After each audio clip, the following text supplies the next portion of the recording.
Hi viewers, ఈరోజు వచ్చేసి షాబ్దాన్ కిచిడి ఎలా తయారు చేస్తారో చూపిస్తా మీకు.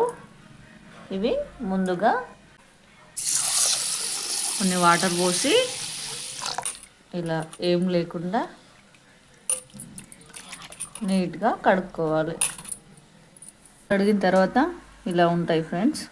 దీనికి వాటర్ ఎక్కువ పోయకూడదు.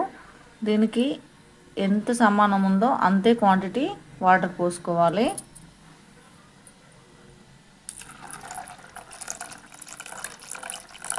చూడండి ఫ్రెండ్స్,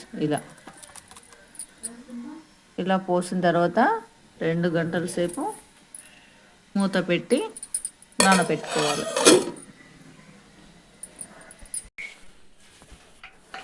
ఇప్పుడు 2 గంటలు అయిందండి. 2 గంటల తర్వాత